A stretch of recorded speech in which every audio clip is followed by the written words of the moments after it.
سيدنا ومولانا ونبينا محمد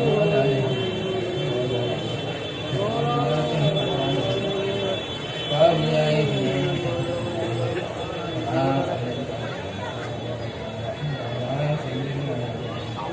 وعلى آل سيدنا إبراهيم إنك حميد مجيد. اللهم صل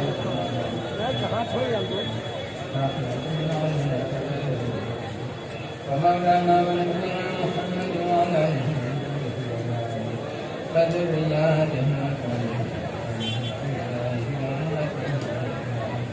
كما صليت وسلمت وباركت على سيدنا إبراهيم وعلى آل سيدنا إبراهيم إنك حميد مجيد. اللهم صل وسلم وبارك على رحمة العالمين شفيع مولانا ونبينا محمد وعلى آله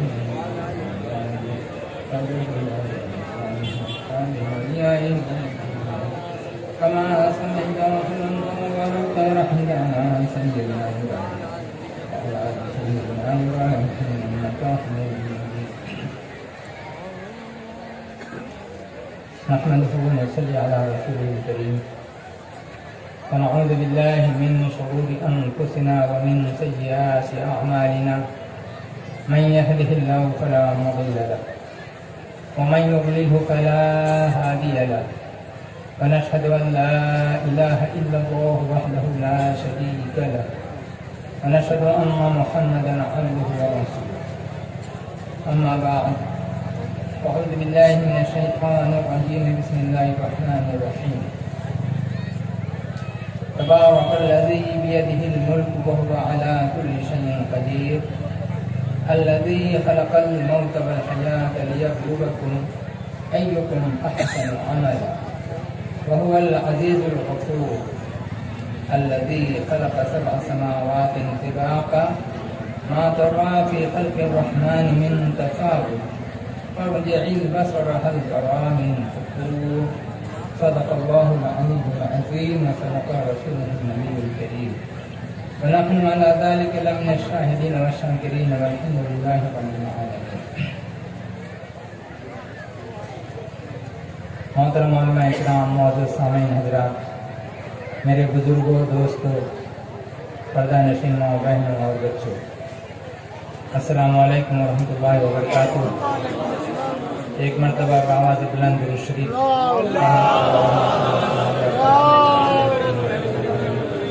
شفیع المذنبین سیدنا مولانا ونبینا محمد وعلى آلہ وذریاتہ وازواجہ واصحابہ واولیاءہ وامتہ اجمعین. كما صليت وسلمت وباركت ورحمت على سيدنا إبراهيم وعلى آل سيدنا إبراهيم إنك حميد مجيد.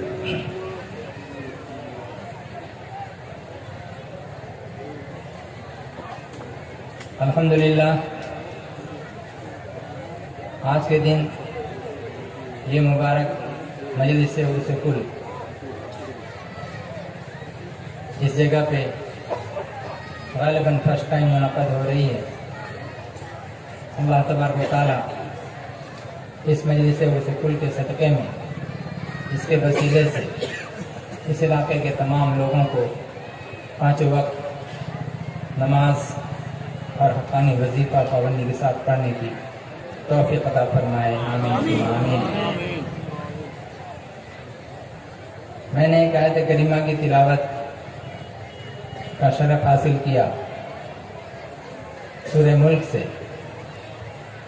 تبارک الذی بیدہ الملک وہو علی کل شیء قدیر. کتنی بابرکت ہے وہ ذات جس کے ہاتھ میں، جس کے قبضے میں سارا ملک ہے. ہر قسم کی ملکیت، ہر طرح کی قدرت اور ہر چیز پر قبضہ اسی پاک پروردگار عالم کا ہے. وَهُوَ عَلَى كُلِّ شَيْءٍ قدیر. اور وہ اللہ تعالی ہر ایک چیز پر قدرت رکھتا ہے. قادر مطلق اللہ ہے، جس کی صفت یہ ہے، خوبی یہ ہے الذی خلق الموت والحیات، جس نے موت کو پیدا کیا اور زندگی کو پیدا کی۔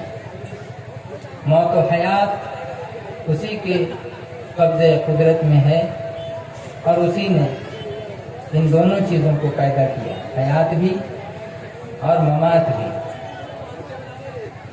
یہ کیوں؟ زندگی اور موت یہ دونوں اپوزٹ جو چیز ہے، اس کی پیدائش کا سبب کیا ہے؟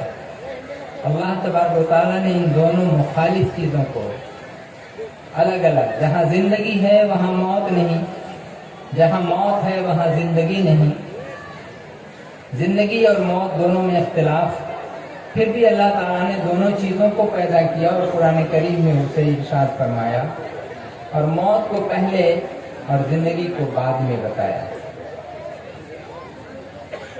اس کی وجہ یہ ہے، اللہ تعالیٰ خود بیان فرماتا ہے لِيَبْلُوَكُمْ أَيُّكُمْ أَحْسَنُ عَمَلًا، تاکہ آزمائے وہ تم لوگوں کو، تمہاری آزمائش کرے کہ تم میں سے کون بہتر عمل والا ہے، کس کا عمل حسین ہے، کس کا عمل خوبصورت اور نیک ہے،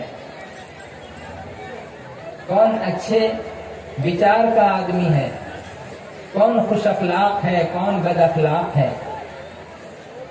کسی سے مل کر کے کسی کا چہرہ مسکراتا ہے، کسی سے مل کر کسی کا چہرہ سکڑ جاتا ہے، کسی کو دیکھ کر کوئی منہ بنا لیتا ہے، کسی کو دیکھ کر کوئی مسکرا دیتا ہے۔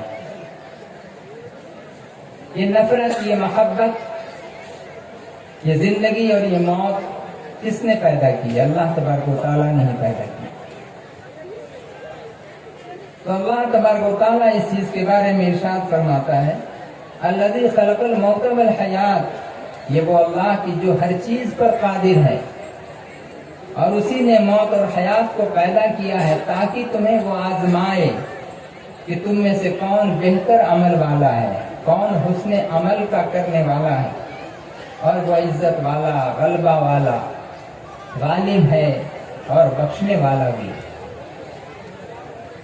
اس کی اور ایک صفت بیان کی اللہ نے، خود ہی اپنی ذات کی تعریف اللہ تعالیٰ خود ہی کرتا ہے۔ الذی خلق سبع سماوات، جس نے 7 طبق آسمان کے پیدا کیے، ما تری فی خلق الرحمن، ایک کے اوپر ایک دوسرا طبق بنایا تو رحمان کے بنائے میں کیا فرق دکھتا ہے؟ کیا تمہیں کچھ نظر آتا ہے کہیں پہ من تفاوت؟ ذرا بھی فرق نظر آتا ہے؟ ایک کے بعد ایک، ایک کے بعد ایک، سب یکساں لگتا ہے، ایک ہی طرح کا دکھتا ہے۔ فرجع البصر، پھر اپنی نگاہ کو پلٹاؤ، هل تری من فطور، پلٹ کر پھر دیکھو کہیں پہ کوئی فرق دکھتا ہے، کوئی خرابی کہیں نظر آتی ہے؟ پھر اللہ ارشاد کرتا ثم ارجع البصر، پھر دوبارہ اپنی نگاہیں اٹھاؤ، اپنی نگاہ کو اٹھا کر کرتین، دوبارہ دیکھو، سوارا دیکھو، ینقلب الیک البصر، عاجز آ کر تمہاری نگاہ پلٹ کر پھر تمہارے پاس آ جائے گی، خاسئا وہو حسیر، اور وہ تھکی ماندی ہو جائے گی۔ یہ اتنی ساری چیز ہے، اس کے بارے میں 2-3 آیت ہے، 4 آیت۔ موت و حیات یہ اصل مضمون ہے، انسان کی موت اور اس کی زندگی جو ہوتی ہے کیوں ہوتی ہے؟ اگر یہ موت نہ ہو، صرف زندگی ہو، تو کیا نسل انسانی باقی رہے گی؟ نہیں۔ کیا آگے بڑھے گی؟ نہیں۔ جتنی رہے گی، جتنی تھی، جتنی پہلے تھی، اتنی آج بھی رہتی، اور جتنی آج رہتی اتنی ہی قیامت تک رہتی۔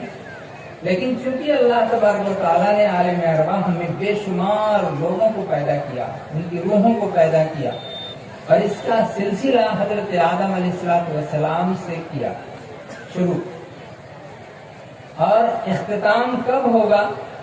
نبیوں میں اختتام، اور آخری نبی جناب محمد رسول اللہ صلی اللہ علیہ وسلم، اور ان کے بعد قیامت تک، صبح قیامت تک جتنے بھی روحیں جو پیدا ہوں گی، چاہے جس نسل سے ہو، جس قوم سے ہو، جس دھرم سے ہو، جس مذہب سے ہو، جس ملک سے ہو، کہیں سے بھی، ساری دنیا میں، اور پھر اس کے بعد جب اللہ تبارک و تعالیٰ سب کو فنا کر دے گا تو اس وقت تک کی جتنی اب روز ازل سے لے کر کے آج تک اور پھر آج سے لے کے قیامت تک جتنی روحوں کو اللہ نے پیدا کیا، اگر سب کو ایک جگہ جمع کیا جائے تو کیا یہاں دنیا میں جگہ ملے گی؟ آج ہی اگر ہم دیکھیں تو نہیں ملے گی جگہ۔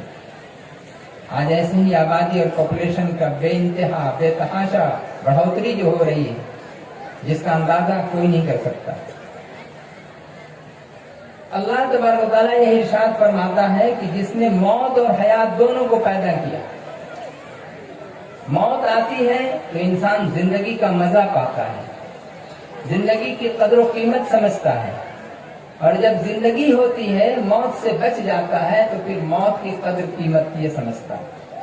معنی یہ ہوا کہ دونوں ایک دوسرے کے لیے لازم و ملزوم ہے۔ جہاں زندگی ہے وہیں موت ہے، جہاں موت ہے وہیں زندگی، دونوں ایک دوسرے کے ساتھ جڑی ہوئی ہے، زندگی بھی اور موت بھی۔ تو سبب یہ ہے، اللہ تعالیٰ ارشاد فرماتا ہے کہ آخر اللہ نے ان دونوں چیزوں کو پیدا کیوں کیا؟